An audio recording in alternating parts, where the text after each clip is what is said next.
Panginoon, salamat po sa pagkakataon na tuparin namin ang aming mga pangarap. Hinihingi po namin ang iyong gabay at proteksyon, habang hinaharap namin ang mga hamon, at kawalan ng katiyakan ng kinabukasan.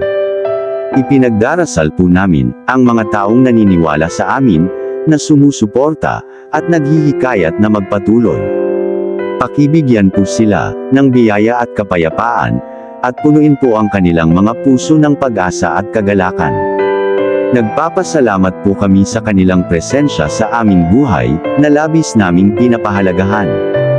Ipinagdarasal din po namin na magkaroon kami ng lakas ng loob, tiwala sa sarili, at pagtitiyaga na malimpasan ang anumang hadlang at makamit ang aming mga pangarap.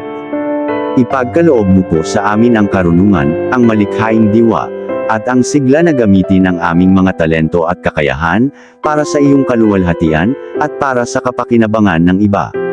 Nagtitiwala po kami sa iyong plano at oras, at isinusuko po namin ang aming pangamba at takot sa iyo. Alam po namin na lagi ka naming kasama, at hindi mo kami iiwan o pababayaan.